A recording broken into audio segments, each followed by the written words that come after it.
నమస్కారం ఘంటారావానికి స్వాగతం. ముందుగా ప్రధాన అంశాలు. దేశవ్యాప్తంగా ఉత్సాహంగా యోగా కార్యక్రమం. కోల్కతాలో 35,000 మందితో ప్రధాని మోదీ ఆసనాలు.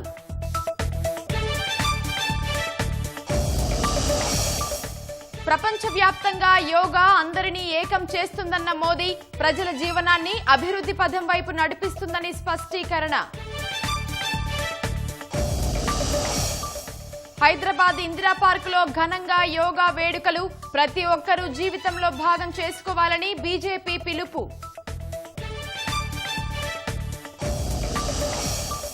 ఎల్నినో ప్రభావం, నీటి లభ్యతపై సర్కార్ ప్రత్యేక దృష్టి. నీటి విడుదలపై మహారాష్ట్ర, కర్ణాటకతో చర్చలు జరపాలని నిర్ణయం. నేడు స్విట్జర్లాండ్ వేదికగా అమెరికా ఇరాన్ చర్చలు. డీల్ కుదరకపోతే హార్ముజ్ లో అగ్రరాజ్యం టోలుంటుందన్న ట్రంప్.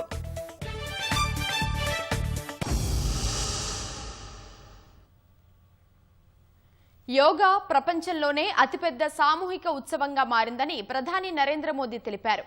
ఏడాదిలో సుదీర్ఘమైన రోజు అయినందునే జూన్ 21న ప్రపంచ యోగా దినోత్సవంగా జరుపుకుంటున్నట్లు ప్రధాని మోదీ తెలిపారు. యోగాను కేవలం కొన్ని ప్రత్యేక సందర్భాలకే పరిమితం చేయకుండా జీవితంలో భాగంగా మార్చుకోవాలని ప్రజలకు పిలుపునిచ్చారు. 12వ అంతర్జాతీయ యోగా దినోత్సవంలో భాగంగా కోల్కతాలోని రెడ్ రోడ్ వేదికగా జరుగుతున్న కార్యక్రమంలో ప్రధాని మోదీ పాల్గొన్నారు. ఈ కార్యక్రమంలో పశ్చిమ బెంగాల్ గవర్నర్ ఆర్ఎన్ రవి, ముఖ్యమంత్రి సువేందు అధికారి, ఆయుష్ శాఖ మంత్రి ప్రతాప్రావు జాదవ్ తదితరులు పాల్గొన్నారు. వేలాది మంది యోగా సాధకులతో కలిసి ప్రధాని మోదీ ఉత్సాహంగా యోగాసనాలు వేశారు. వృద్ధాప్యంలోనూ ఆరోగ్యంగా ఉండాలనే థీమ్తో ఈ ఏడాది అంతర్జాతీయ యోగా దినోత్సవం నిర్వహిస్తున్నట్లు ప్రధాని మోదీ తెలిపారు. 21 जून का ये दिन पृथ्वी के कुछ भूभाग पर साल में सबसे लंबी अवधि का दिन होता है और अंतर्राष्ट्रीय योग दिवस के कारण 21 जून का ये दिन विश्व के सबसे बड़े सामूहिक उत्सव का दिन भी बन गया है। विश्व के अलग अलग हिस्सों से योग की एक से एक अद्भुत तस्वीरें आ रही हैं। भारत में हिमालय से लेकर हिंद महासागर तक, पूर्वोत्तर और पूरब में बंगाल से लेकर पश्चिम में सौराष्ट्र तक पूरा देश योग की ऊर्जा से, चैतन्य से भरा हुआ नजर आ रहा है. శారీరక ఆరోగ్యంతో పాటు మానసిక ఆరోగ్యం, చురుకైన వృద్ధాప్యాన్ని ప్రోత్సహించడమే కాకుండా జీవన ప్రమాణాలను మెరుగుపరచడంలో యోగా కీలక పాత్ర పోషిస్తుందని ప్రధాని మోదీ తెలిపారు. అందుకే యోగాను జీవితంలో భాగంగా మార్చుకోవాలని సూచించారు. When we speak of yoga for healthy aging, it means that we can work to ensure that age does not reduce human potential. Yoga can help human life to aspire for constant growth. Our target must be to be more flexible at 40 than we were at 20. Our target must be to be more energetic at 50 than we were at 30. Our target must be to be more resistant to lifestyle disease at 70 than we were at 50. This is where yoga can help us. It helps us tune our bodies to be flexible. It keeps our energy level high. It also helps us maintain a calm, stress-free life and help to keep lifestyle disease away. Moreover, with regular practice, yoga teaches us to remain lifelong learners of our own bodies and minds. The more we know about ourselves, the better we can manage ourselves. That is why yoga for healthy aging, this theme must be seen as one for people of all ages, not just for the elderly. साथियों, ప్రపంచవ్యాప్తంగా దాదాపు 2500 ప్రాంతాల్లో యోగా దినోత్సవాలు నిర్వహిస్తున్నారు. ఇందులో 210కి పైగా భారతీయ మిషన్లు, పోస్టులు పాల్గొంటున్నాయి. June 21ని అంతర్జాతీయ యోగా దినోత్సవంగా పాటించాలని మన దేశం చేసిన ప్రతిపాదనకు ఐక్యరాజ్య సమితి సాధారణ సభ ఆమోదించింది. దీంతో 2015 నుంచి జూన్ 21న అంతర్జాతీయ యోగా దినోత్సవాలు ప్రపంచవ్యాప్తంగా జరుగుతున్నాయి. అప్పటి నుంచి ఢిల్లీ, చండీగఢ్, లక్నవూ, మైసూర్, న్యూయార్క్, శ్రీనగర్, విశాఖతో సహా పలు ప్రాంతాల్లో జరిగిన యోగా దినోత్సవాలకు ప్రధాని మోదీ నాయకత్వం వహించారు. యోగా అనేది మన జీవన ప్రక్రియలో అంతర్భాగమని మంత్రి పొన్నం ప్రభాకర్ తెలిపారు. సిద్దిపేట జిల్లా హుస్నాబాద్ ఎల్లమ్మ చెరువు వద్ద అంతర్జాతీయ యోగా దినోత్సవం సందర్భంగా ఏర్పాటు చేసిన యోగా కార్యక్రమంలో మంత్రి పాల్గొన్నారు. యువకులు, ప్రజాప్రతినిధులు, ఔత్సాహికులతో కలిసి పొన్నం ఆసనాలు వేశారు. ప్రజలందరికీ యోగాపై ప్రేరణ కలిగేలా హుస్నాబాద్లో 12 సూర్య నమస్కారాలతో విగ్రహాలు ఏర్పాటు చేస్తున్నట్లు వివరించారు. అందరూ జీవితంలో తప్పనిసరిగా యోగాను ఒక భాగంగా చేసుకుని ఆరోగ్య హుస్నాబాద్, ఆరోగ్య తెలంగాణ, ఆరోగ్య భారత్ నిర్మాణంలో భాగస్వాములు కావాలని పొన్నం పిలుపునిచ్చారు. మనం ప్రభుత్వం తరఫున 12వ అంతర్జాతీయ యోగా దినోత్సవం చేస్తున్నా. పురాతన నుంచి కూడా మహామునులు లేదా ఇతరత్ర మనకు ఉండబడిన సాంప్రదాయ పద్ధతుల్లో బాబా రామ్దేవ్ జీ అయితే నాకు తెలిసి 25 సంవత్సరాలు 30 సంవత్సరాలు అయింది. కాబట్టి యోగా అనేటువంటిది సాంప్రదాయంగా భారత ప్రాచీన వ్యవస్థలో ఒకటి మన జీవన పరిక్రమలో ఒక అంతర్భాగం. యోగా సందర్భంగా మన హుస్నాబాద్ అగ్రభాగాన ఉండాలని యోగాలో అత్యున్నతమైనటువంటి అంటే ఆ ఒక్క సూర్య నమస్కారం చేస్తే మొత్తం శరీరం అంతా కూడా మరి యోగా చేసినట్టే అనేటువంటి దాని కొరకు ముందు 6 పెడితే దాని తర్వాత 12 సూర్య నమస్కారాలు అంటే 12కి సంబంధించినటువంటి ఒక చిత్రాలను అక్కడ విగ్రహాలను అక్కడ మనం హుస్నాబాద్ లో పెట్టుకుంటామో దాని ఉద్దేశం అందరూ కూడా యోగా పట్ల ఇన్స్పైర్ కావాలనేది. ఆ ఇన్స్పైర్ కావాలనే ఒకవైపు క్రీడలు, మరొక వైపు యోగా శరీరానికి సంబంధించి సూర్య నమస్కారం అత్యున్నతమైనది. మహబూబ్ నగర్ లోని పిల్లలమర్రి వద్ద 12వ అంతర్జాతీయ యోగా దినోత్సవ వేడుకలు ఘనంగా నిర్వహించారు. కార్యక్రమంలో ఎంపీ డీకే అరుణ, ప్రభుత్వ విప్ ఎన్ఎం శ్రీనివాసరెడ్డి పాల్గొన్నారు. యోగా దినోత్సవం సందర్భంగా విద్యార్థులు పెద్ద సంఖ్యలో పాల్గొన్నారు.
యోగా సాధన చేయడం ద్వారా శారీరక, మానసిక ఒత్తిడి నుంచి విముక్తి కలుగుతుందని, ఇదొక గొప్ప ఔషధమని రాష్ట్ర బీజేపీ అధ్యక్షుడు రామచంద్రరావు పేర్కొన్నారు.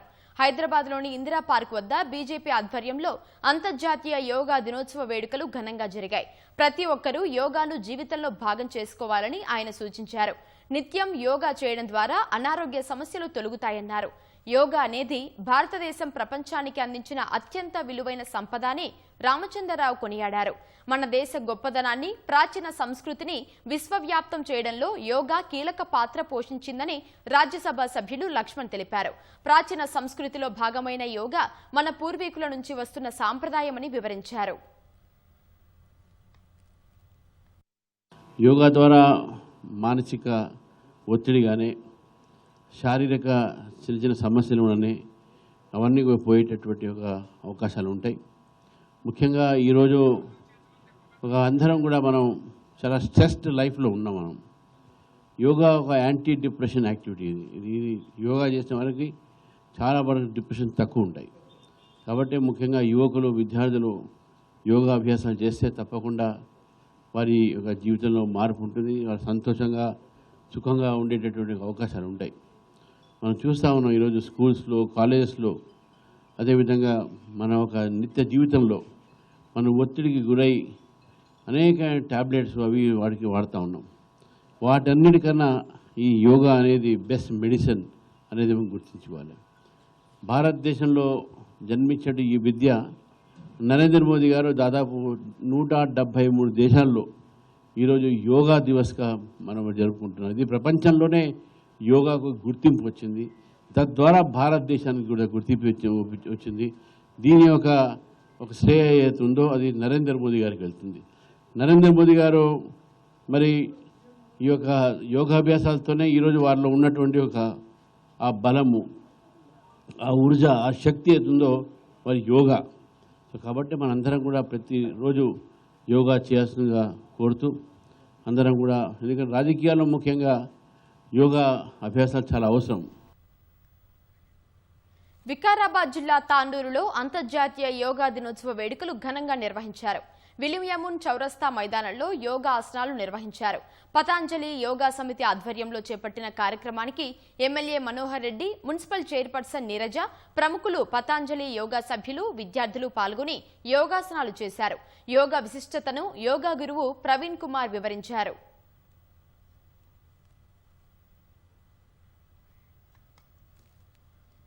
ఎల్నినో ప్రభావం, కరువు ఆందోళనలతో నీటి లభ్యతపై రాష్ట్ర ప్రభుత్వం దృష్టి సారించింది. జలాశయాల్లో నీరు తక్కువగా ఉండడం, ఆశించిన స్థాయిలో వర్షాలు లేకపోగా ఎగువ రాష్ట్రాల్లోనూ వర్షాలు లేనందున ప్రాజెక్టులకు వచ్చే వరద జలాలపై అనిశ్చితి నెలకొంది. ఈ పరిస్థితుల్లో మహారాష్ట్ర, కర్ణాటక ప్రభుత్వాలతో చర్చలు జరిపి నీరు విడుదల చేయాలని విజ్ఞప్తి చేయాలని రాష్ట్ర ప్రభుత్వం నిర్ణయించింది. ఈ వారంలోనే నీటిపారుదల శాఖ అధికారులు మహారాష్ట్ర, కర్ణాటక అధికారులను కలిసి కోయినా, నారాయణపూర్ వంటి ప్రాజెక్టుల నుంచి నీటిని విడుదల చేయాలని కోరనున్నట్లు సమాచారం. ఈ నెల 25న తుంగభద్ర డ్యాంలో కొత్త గేట్ల ప్రారంభోత్సవం జరగనుంది. ఆంధ్రప్రదేశ్, తెలంగాణ ముఖ్యమంత్రులను కర్ణాటక ప్రభుత్వం ఆహ్వానించినట్లు సమాచారం. ఆ సమావేశంలో నీటి వినియోగం, విడుదల అంశాలపై రాష్ట్రాల సీఎంలతో ముఖ్యమంత్రి రేవంత్ రెడ్డి చర్చించే అవకాశం ఉన్నట్లు చెబుతున్నారు. ఎగువ రాష్ట్రాలకు కొంతమేర వరద వచ్చినా తమకు అందులో కొంత నీరు ఇవ్వాలని రాష్ట్ర ప్రభుత్వం కోరే అవకాశం ఉంది. అక్టోబర్ నాటికి కరీంనగర్, వరంగల్ జాతీయ రహదారి అభివృద్ధి పనులు పూర్తి చేస్తామని కేంద్ర మంత్రి బండి సంజయ్ వెల్లడించారు. కరీంనగర్ జిల్లా హుజూరాబాద్ మండల పరిధిలో కరీంనగర్, వరంగల్ జాతీయ రహదారి పనులను పరిశీలించారు. 2147 కోట్ల నిధులతో 68 కిలోమీటర్ల మేర నేషనల్ హైవేను నిర్మిస్తున్నామన్నారు. ఇప్పటికే 90% పనులు పూర్తయ్యాయని, మిగిలిన 10% పనులు దసరా నాటికి ముగుస్తాయని అన్నారు. జాతీయ రహదారులే కాకుండా గ్రామీణ ప్రాంతాల రోడ్లకు కూడా కేంద్ర ప్రభుత్వం ప్రాధాన్యత ఇస్తోందని పేర్కొన్నారు. త్వరలో జగిత్యాల, కరీంనగర్ జాతీయ రహదారి పనులు ప్రారంభిస్తానని బండి సంజయ్ వెల్లడించారు. రైతులకు కాంగ్రెస్ ప్రభుత్వం అనేక హామీలిచ్చి మోసం చేసిందని బీఆర్ఎస్ నేతలు ఆరోపించారు. ధాన్యం కొనుగోలు సహా ఎరువులు, విత్తనాలు ఇలా అన్ని అంశాల్లో సర్కార్ పూర్తిగా విఫలమైందని విమర్శించారు. వరంగల్ రైతు డిక్లరేషన్ వెంటనే అమలు చేయాలని డిమాండ్ చేశారు. వడ్లు కొనకపోతే కిషన్ రెడ్డి సంగతి చూస్తా అన్న రేవంత్ రెడ్డి మాట తప్పారని మాజీ మంత్రి శ్రీనివాస్ గౌడ్ అన్నారు. రైతుల ఆగ్రహానికి ప్రభుత్వం గురికాక తప్పదని హెచ్చరించారు. కేంద్రం నిర్దేశించిన కోటా మేరకే పంటలు కొనుగోలు చేస్తామని రాష్ట్ర ప్రభుత్వం ప్రకటించడం దారుణమని మాజీ డిప్యూటీ స్పీకర్ పద్మా దేవేందర్ రెడ్డి అన్నారు. కేంద్రం చెప్పిన వరకు మాత్రమే ధాన్యం కొనుగోలు చేస్తామనడం ప్రభుత్వం చేతకానితనాన్ని ప్రతిబింబిస్తుందని ఎమ్మెల్యే తాతా మధుసూదన్ పేర్కొన్నారు. ఎన్నో ప్రగల్భాలు చెప్పారు. రైతులకు అది చేస్తాం, ఇది చేస్తామన్నారు. ఏం లేదు. రైతులకు కరెంట్ ఇస్తామన్నారు, కరెంటు పోయింది. విత్తనాలు ఇస్తామన్నారు, ఖతమైపోయింది. పండిన పంటకు గిట్టుబాటు ధర ఇస్తామన్నారు, ఎక్కడ లేదు. కొనుగోలు కేంద్రాలే లేటుగా పెట్టిరు. ఎందుకంటే వాళ్ళు లేటుగా పెడితే ప్రైవేట్గా అమ్ముకోవాలి. సగం బడ దాదాపు 1,40,00,000 మెట్రిక్ టన్నుల ధాన్యం ఉత్పత్తి అయితే కేవలం 70 లక్షల మెట్రిక్ టన్నులు కూడా కొనలేదు. కొనుగోలు కేంద్రాలు లేట్ చేయడంలో ఉద్దేశం ఏంటంటే ప్రైవేట్కి అమ్ముకోవాలని. తడిసిన ధాన్యం కూడా కొనే పరిస్థితి లేదు. యూరియా ధర పెంచేసారు. రామగుండంలో యూరియా ఉత్పత్తి కేంద్రం ఉంది. మరి ఆ రామగుండం నుంచి మనం ఎందుకు తీసుకుంటలేం? ఉచితాలపై ప్రజల్లో ఉద్యమం రావాలని మాజీ ఉపరాష్ట్రపతి వెంకయ్యనాయుడు అన్నారు. ఉచిత పథకాలతో అభివృద్ధి గాడి తప్పుతోందని, వాటితో జరుగుతున్న నష్టాలపై పెద్ద ఎత్తున చర్చలు అవసరమని తెలిపారు. బ్యాంకింగ్ వ్యవహారాల నిపుణుడు తుమ్మల కిషోర్ రచించిన ఆర్థిక వ్యవస్థకు యుద్ధం సేగా పుస్తకాన్ని జూబ్లీహిల్స్లోని తన నివాసంలో వెంకయ్యనాయుడు ఆవిష్కరించారు. వ్యక్తులు ఆర్థిక క్రమశిక్షణ పాటిస్తే, కుటుంబాలు, పాలకులు ఆర్థిక క్రమశిక్షణ పాటిస్తే దేశం బాగుపడుతుందని పేర్కొన్నారు. యుద్ధాల ప్రభావంతో ప్రపంచ ఆర్థిక వ్యవస్థలు ఒడిదుడుకులకు గురవుతున్నప్పటికీ భారత్ ఆర్థిక వ్యవస్థ స్థిరంగా కొనసాగడం దేశ ఆర్థిక క్రమశిక్షణకు నిదర్శనమన్నారు. రాష్ట్రాలు కూడా ఆర్థిక క్రమశిక్షణ పాటించాలని సూచించారు. ప్రజలను అభివృద్ధి చెందేలా చేయూతనివ్వాలే గాని ఉచితాలపై ఆధారపడే పరిస్థితి సృష్టించకూడదని చెప్పారు. అందరూ చదవలసింది కూడా నేను కోరుతున్నాను. ఈ యుద్ధాలు భౌగోళిక రాజకీయ ఉద్రిక్తతలు కేవలం సరిహద్దులకే పరిమితం కాకుండా సామాన్యుడి బడ్జెట్ నుంచి దేశ జీడిపి వరకు అన్నింటినీ ప్రభావితం చేస్తాయి. ఈ విషయాన్ని అందరూ గమనించాలి. మనం ఈరోజు అదృష్టవశాత్తు ఏదైనా కారణం కావచ్చు, ప్రభుత్వం కావచ్చు, లేకపోతే నాయకులు కావచ్చు, మన ఆర్థిక వ్యవస్థ ఇంకా ఆ పెద్ద కుదుపుకి లోను కాకుండా నడుస్తుంది. 7.3% జీడిపి గ్రోత్ రేట్ వచ్చింది. తర్వాత ఇంకా ఇప్పుడు వివరించిందని చెప్పి చెప్పారు.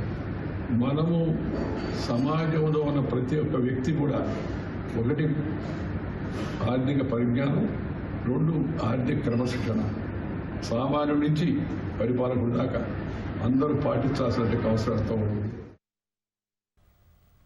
ప్రజలకు వేగంగా తక్కువ ఖర్చుతో న్యాయం అందించడంలో లోక్ అదాలత్ పాత్ర ఎంతో కీలకమని రాష్ట్ర హైకోర్టు న్యాయమూర్తి జస్టిస్ సామ్ కోషి అన్నారు.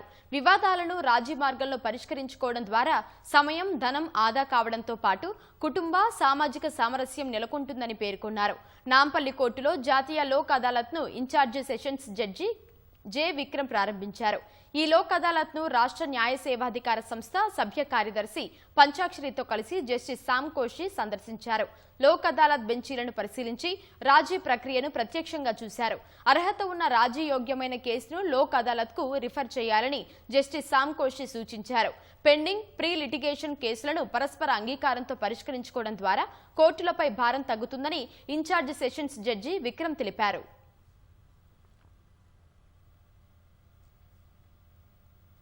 ప్రతి సోమవారం నిర్వహించే ప్రజావాణి కార్యక్రమాన్ని రేపటి నుంచి యథాతథంగా కొనసాగించనున్నట్లు హైడ్రా తెలిపింది. ప్రభుత్వ స్థలాలు, చెరువుల ఆక్రమణలపై అందిన ఫిర్యాదులను పరిష్కరించేందుకు 5 వారాల పాటు ప్రజావాణికి తాత్కాలికంగా విరామం ఇచ్చింది.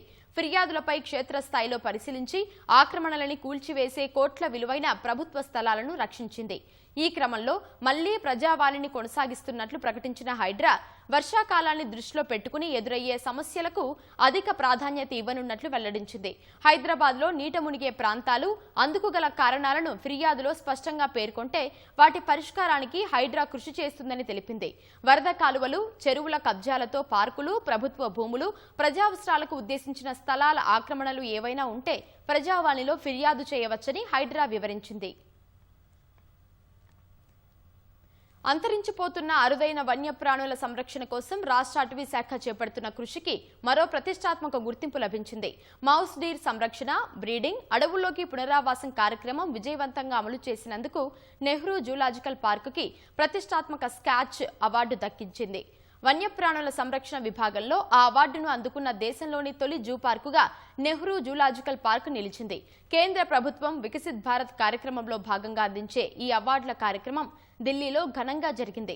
నెహ్రూ జూలాజికల్ పార్క్ క్యూరేటర్ వసంత అవార్డుని స్వీకరించారు. పురస్కారం లభించడంపై జంతు ప్రదర్శనశాల అధికారులు, సిబ్బంది హర్షం వ్యక్తం చేశారు. అవార్డు సాధించిన నెహ్రూ జూలాజికల్ పార్కు అధికారులు, సిబ్బందిని అభినందించిన అటవీ శాఖ మంత్రి కొండా సురేఖ భవిష్యత్తులో ఇలాంటి మరెన్నో జాతీయ, అంతర్జాతీయ స్థాయి గుర్తింపు కైవసం చేసుకోవాలని ఆకాంక్షించారు. ఇజ్రాయెల్, హెజ్బొల్లా మధ్య ఉద్రిక్తతల కారణంగా వాయిదా పడ్డ అమెరికా, ఇరాన్ చర్చలు నేడు స్విట్జర్లాండ్లో జరగనున్నాయి. ఈ చర్చల్లో అమెరికా, ఇరాన్ ప్రతినిధులతో పాటు మధ్యవర్తులుగా పాకిస్తాన్, ఖతార్ ప్రతినిధులు పాల్గొననున్నారు. చర్చల కోసం 2 దేశాలు తమ ప్రతినిధులను స్విట్జర్లాండ్కు పంపాయి. మరోవైపు లెబనాన్పై దాడులను ఖండిస్తూ హార్ముజ్ను ఇరాన్ మూసివేసిన క్రమంలో ట్రంప్ కీలక వ్యాఖ్యలు చేశారు. రాబోయే 60 రోజుల్లో ఇరాన్తో డీల్ కుదరకపోతే హార్ముజ్లో అమెరికా టోల్ మాత్రమే ఉంటుందని హెచ్చరించారు. లెబనాన్పై ఇజ్రాయెల్ దాడులతో వాయిదా పడ్డ అమెరికా ఇరాన్ చర్చలు ఇవాళ స్విట్జర్లాండ్లోని బర్గెన్ స్టాక్లో జరగనున్నాయి. ఈ చర్చల్లో అమెరికా ఇరాన్ ప్రతినిధులతో పాటు మధ్యవర్తులుగా పాకిస్తాన్, ఖతార్ ప్రతినిధులు పాల్గొంటారని పాక్ విదేశాంగ శాఖ ఓ ప్రకటనలో పేర్కొంది. పాక్ ప్రధాని షెహబాజ్ షరీఫ్ ఈ చర్చల్లో పాల్గొనేందుకు స్విట్జర్లాండ్ వెళ్లారు. చర్చలను సులభతరం చేయడంలో పాకిస్తాన్ తన వంతు పాత్ర పోషిస్తుందని పాక్ విదేశాంగ శాఖ తెలిపింది.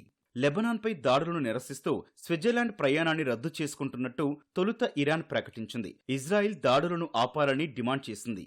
దీంతో అమెరికా ప్రతినిధులు సైతం తమ ప్రయాణాన్ని తొలుత వాయిదా వేసుకున్నారు. మధ్యవర్తులతో సంప్రదింపులు జరిపిన ఇరాన్ కొన్ని గంటల్లోనే తాము చర్చలకొస్తున్నట్టు ప్రకటించింది.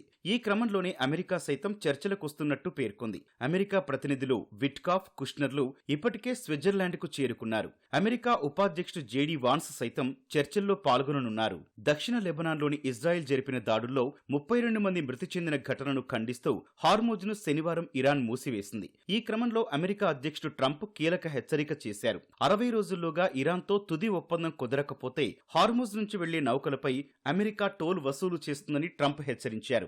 ఇరాన్తో యుద్ధాన్ని ముగించేందుకు కుదిరిన ప్రాథమిక ఒప్పందం ప్రకారం హార్మోజ్ నుంచి 60 రోజుల పాటు ఎలాంటి టోల్ ఫీజు లేకుండా నౌకలు ప్రయాణించేందుకు అనుమతి ఉందని చెప్పారు. ఒకవేళ 60 రోజుల తర్వాత ఇరాన్తో ఒప్పందం కుదరకపోతే ఎలాంటి టోల్ ఉండదని చెప్పారు. ఒకవేళ ఉంటే అది అమెరికా విధించే టోల్ మాత్రమేనని పేర్కొన్నారు. మరోవైపు హార్మోజ్ను మూసివేస్తున్నట్టు ఇరాన్ ప్రకటించడానికి ముందే 3 భారత చమురు నౌకలు ఆ ప్రాంతాన్ని దాటేశాయి. వాటిలో 8.6 లక్షల టన్నుల ముడి చమురు వస్తున్నట్టు కేంద్రం ప్రకటించింది. నౌకల పేర్లను దేశ్ వైభవ్, దేశ్ విభార్, సన్మార్ హెరాల్డ్ గా కేంద్రం తెలిపింది.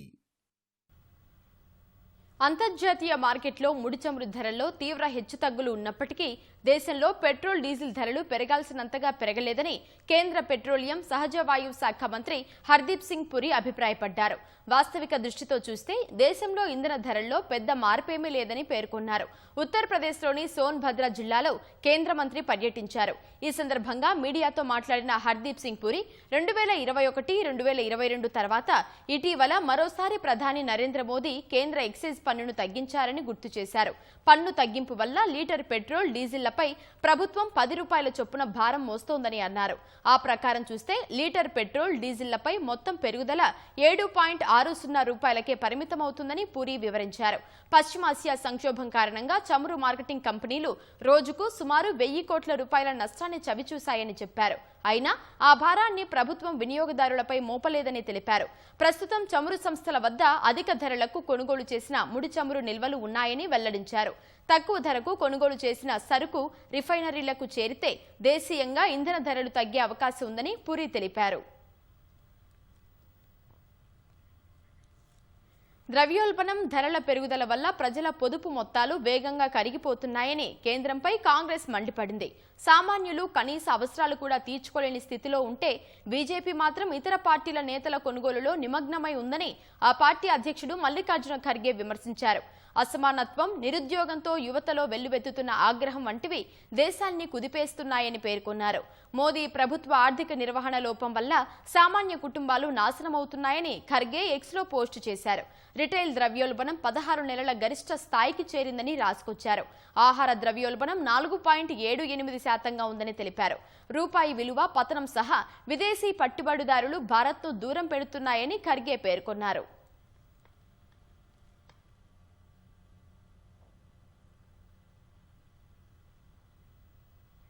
ఇప్పుడు మరిన్ని వార్తలు వేగంగా సంక్షిప్తంగా చూద్దాం.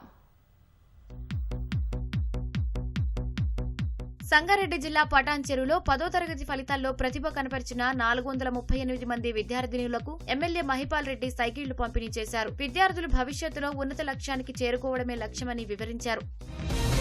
వరంగల్ జిల్లా నర్సంపేట మండలం ఇప్పల తండాలో కాంగ్రెస్, బీఆర్ఎస్ శ్రేణుల మధ్య ఘర్షణ జరిగింది. సబ్స్టేషన్ శంకుస్థాపన చేసేందుకు వచ్చిన ఎమ్మెల్యేను బీఆర్ఎస్ కార్యకర్తలు అడ్డుకోవడంతో ఇరు వర్గాల మధ్య వివాదం తలెత్తింది. ఓటరు జాబితా సవరణ ప్రక్రియని పూర్తి చేసేందుకు అంతా సహకరించాలని యాదాద్రి భువనగిరి జిల్లా మోత్కూరు తహసీల్దార్ జ్యోతి కోరారు. సర్ నిర్వహణపై నాయకులు, బీఎల్ఓలతో ఆమె సమావేశమయ్యారు.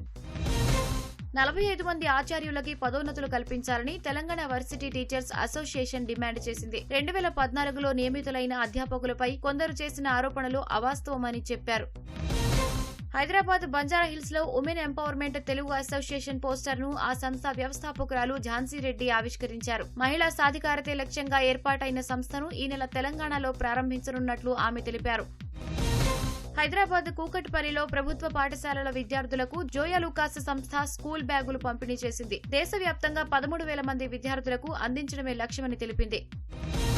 మొహర్రం సందర్భంగా కట్టుదిట్టమైన భద్రతా ఏర్పాట్లు చేస్తున్నట్లు హైదరాబాద్ సిపి సజ్జనార్ తెలిపారు. డబీర్పురాలో శ్రీదేవి ఏనుగు ట్రైల్ వాక్ ను ఆయన ప్రారంభించారు.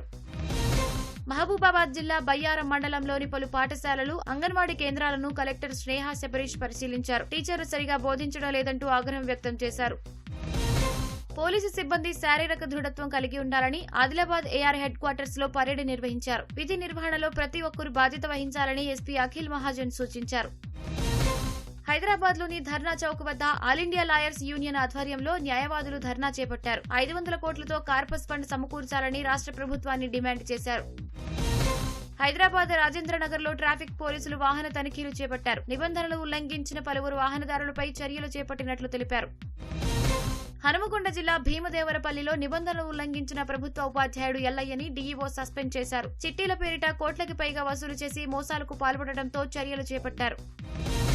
భద్రాచలంలో గంజాయి తరలిస్తున్న ఇద్దరిని ఎక్సైజ్ అధికారులు అదుపులోకి తీసుకున్నారు. నిందితుల నుంచి 12 లక్షల విలువైన 21 కిలోల గంజాయి, 30 లీటర్ల నాటుసారాను స్వాధీనం చేసుకున్నారు. కామారెడ్డి రైల్వే స్టేషన్ మీదుగా వెళ్తున్న నాగవల్లి ఎక్స్ప్రెస్ రైలులో 20 కిలోల గంజాయిని అధికారులు పట్టుకున్నారు. నిందితుల కోసం గాలిస్తున్నట్లు అధికారులు తెలిపారు.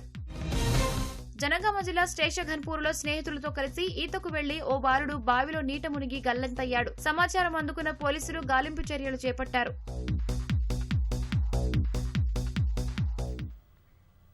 కరీంనగర్ నుంచి హైదరాబాద్ వస్తున్న బస్సులో ఒక్కసారిగా మంటలు చెలరేగి బస్సు పూర్తిగా దగ్ధమైంది.